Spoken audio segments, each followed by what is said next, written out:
इनकी तकलीफ़ है कि कमर में नस दबी, सियाटिका में कन्वर्ट हुई और अभी ये पूरा झुक गए।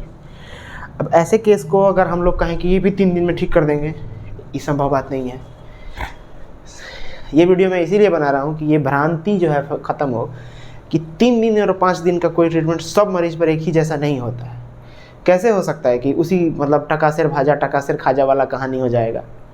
ऐसा नहीं होता। हर चिकित्सा क्षेत्र का अपना एक दायरा है, एक नियम है कि उसमें कितना मरीज किस तरह से ठीक होगा। दर्द वाले जो रोगी हैं इस चिकित्सा को अपना करके खूब अच्छे से ठीक हो सकते हैं। कायरोप्रैक्टिक जो एडजस्टमेंट है सिर्फ वही एक ट्रीटमेंट नहीं है, ये भी बात समझना है। अब फिजियोथेरेपी में क्या हो रहा है कि प्रेशर बनता जा रहा है फिजियोथेरेपिस्ट लोगों पे, कि जो उसके साथ साथ अन्य जो थेरेपी वाले लोग थे उन लोगों पे भी प्रेशर बनता जा रहा है कि एक जगह एक का वीडियो वायरल हो गया कि वो बजा दिया, मरीज में उसमें सेटिस्फेक्शन होता है, वो कहता है वो बजाया था वैसा वाला मेरा भी चाहिए। तो बजाना का एक सीमित दायरा है कि उसमें कितना आराम होगा। साथ में अन्य थेरेपियां साथ में करनी पड़ेंगी, एक्सरसाइज मरीज को करना पड़ता है। कायरोप्रैक्टिक एडजस्टमेंट सिर्फ जॉइंट का एक एडजस्टमेंट है, आपका रीढ़ की हड्डियों का स्पाइन का एडजस्टमेंट है, जो शोल्डर है, कमर है, कंधा है, उसके साथ में अन्य थेरेपी वो हाथ से होती है। वो जो जितना जिसका स्किल डेवलप रहेगा, अच्छा रहेगा, वो उस काम को करेगा। मसल का नॉलेज होना चाहिए और साथ में अन्य चीज़ों का ध्यान होना चाहिए, फर्दर कॉम्प्लिकेशन का ध्यान होना चाहिए, बीमारी कैसी है, उम्र कैसा है, इस बात का ध्यान करके करना चाहिए। ये भ्रांति खाली बजा देना तो सैलून में भी होता है। सिर्फ हड्डी बजा देना तो ज़माने से सैलून में चलता रहा है। सिर्फ हड्डी बजा दे, मैं ऐसा बजा दिया तो क्या ये अब नहीं बजेगा? बजबे करेगा। फिर इस बात को समझना है। ये बड़ा वीडियो हो जाएगा, काम का वीडियो लोग देखता नहीं है, और मैंने मॉडल और ये सब का वीडियो अगर मैं डालूँ तो देखेगा। लेकिन बात को समझना है, भ्रांति से बचना है।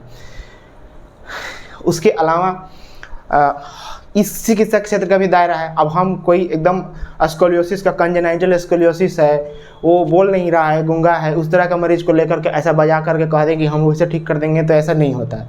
ये संस्कृत का श्लोक है कि मुकम करोति वाचालम पंगु लंघते गिरिम, ये सिर्फ भगवान श्री हरि की कृपा से हो सकता है, आदमी की कृपा से नहीं हो सकता है। तो हम भी सभी तरह के मरीजों को नहीं ठीक कर सकते खाली हड्डी बजा देने से या इन थेरेपियों को इस्तेमाल कर देने से।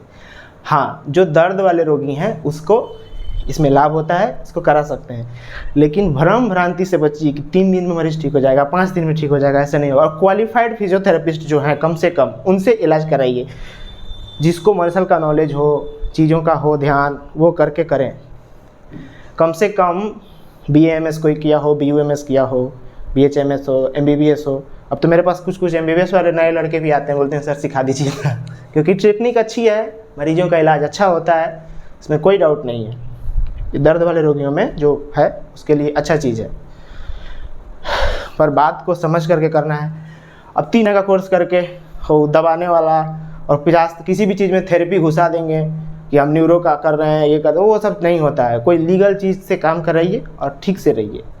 अपने शरीर को किसी को सौंप रहे हैं तो इस बात का समझिए कि वो कम से कम 4 साल 5 साल मेडिकल कॉलेज में अपना समय बिताया है कि नहीं बिताया है। बाकी असिस्टेंट के तौर पे जो लोग काम कर रहा है वो भी कल से लेकर के बजाने लगे, करने लगे, तो शरीर आपका है, आप जानिए। धन्यवाद।